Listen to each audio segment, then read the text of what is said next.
Iniciando el siglo XX, el tema de la sexualidad relacionado con la mujer era visto como un tabú debido a las creencias y la cultura en que las personas se encontraban en esta época. Se reprimió tanto el sexo que las mujeres únicamente eran vistas como un objeto sexual, el cual debía de dedicarse a procrear, cuidar de sus hijos y servir en el hogar. Los temas como trabajar o estudiar únicamente los ejercía el hombre, que era el que tenía como mayor poder en este entonces.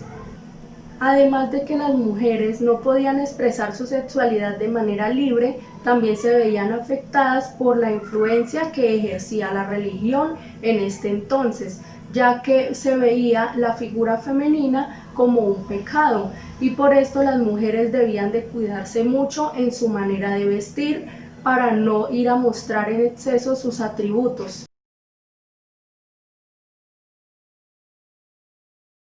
Iniciaban a gestar los trabajos maravillosos de los siguientes precursores. El primero es Sigmund Freud. Freud empezó a hablar de la sexualidad en términos de una cualidad que hace parte de los seres humanos. Imagínense tener esas ideas a inicios del siglo XX. Luego tenemos a Havelock Ellis.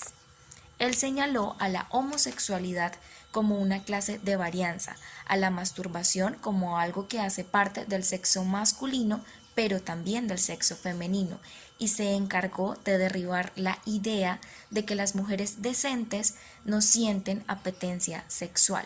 Por último, tenemos a Albert Kinsey, que en la década del 40 publicó sus obras Comportamiento sexual del hombre y Comportamiento sexual de la mujer, donde se trataban temas relacionados con la sexualidad como la infidelidad en el matrimonio, pero también la masturbación.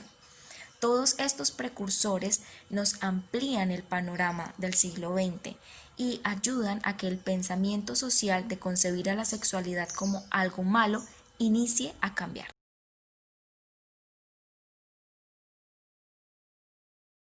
Y es aquí donde partiremos para dar explicación a los métodos anticonceptivos y cómo fue su avance del siglo XX al siglo que estamos en este momento, siglo XXI. Resulta que antes del siglo XX, según lo señala la BBC 2017, los amantes hacían cualquier tipo de trucos para evitar el embarazo. Por ejemplo, era usado la caca de cocodrilo con miel en el antiguo Egipto, y también era usado, permítanme les enseño, aceite de cedro recomendado por el propio Aristóteles. Además de esto, también había un método, que era el método de Casanova. ¿En qué consistía este método? En utilizar un limón como capuchón cervical. Esto lo dice en el párrafo 8. Dentro de la historia de los métodos anticonceptivos, uno de los personajes que es importante mencionar y destacar es Margaret Sanger. Margaret nació el 14 de septiembre de 1879 en Corning, Nueva York, Estados Unidos. Fue una mujer activista del control de la natalidad, feminista y escritora. Fue fundadora de la Liga Estadounidense para el Control de la Natalidad, que en 1942 pasó a convertirse en la Federación Estadounidense para el Control de Planificación Familiar. Protagonizó también varios casos judiciales que contribuyeron de alguna forma a la legalización del aborto en Estados Unidos. Margaret fue criticada y reprobada por su movimiento en defensa de los derechos reproductivos y en 1916 fue detenida por difundir información acerca de los métodos anticonceptivos, también porque fundó la primera clínica para el desarrollo demográfico en Estados Unidos. Hizo todas esas cosas porque ella consideraba que la igualdad de la mujer consistía en la maternidad libre, que quiere decir que ellas tenían el control de decidir cuántos y en qué momento tener hijos. En 1951 logró la financiación para que Gregory Pincus empezara a investigar sobre la píldora anticonceptiva, y en 1954 fue probada con el nombre de Enovit en 50 mujeres del estado de Massachusetts. La aparición de esta píldora en el mercado estadounidense en 1960 provocó una revolución social al otorgarle a las mujeres la libertad y el poder de elegir en qué momento procrear. Y no solo esto, también les dio el control de elegir lo que querían hacer con su vida, porque empezaron a ejercer carreras que en esa época eran consideradas masculinas y a tener cargos importantes en la sociedad. Más adelante, en los 70, finalmente se legalizó el aborto y aprobaron las leyes contra la discriminación de género y el feminismo empezó a tomar fuerza. Hay un autor que brindó un aporte que sirvió para el cambio que hubo entre la mujer y la fertilidad. Este se llama Luis Ernesto Miramonte, fue un químico mexicano el cual creó una hormona llamada nortestosterona en 1951. Pero hablando en términos más coloquiales, realmente esta revolución surgió cuando deciden aprobar esta píldora, este método anticonceptivo también para mujeres solteras.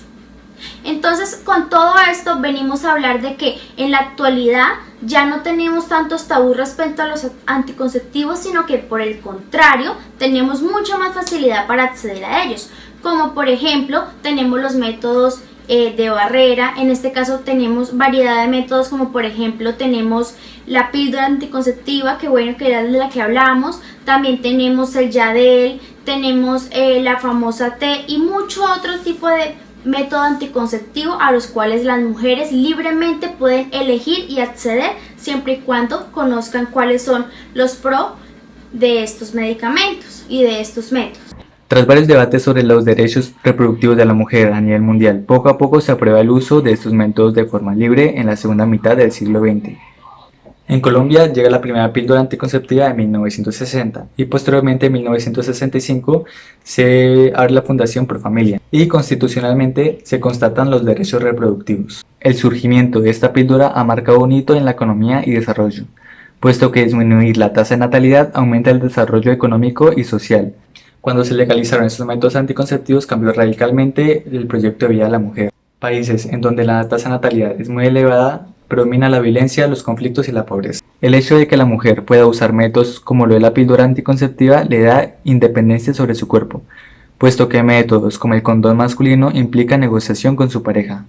La aprobación de los métodos anticonceptivos repercutió en el estilo de vida y proyección de la mujer. Por ejemplo, en Estados Unidos en 1970 aumentó dramáticamente el número de mujeres que querían profesionalizarse, generando una economía más dinámica.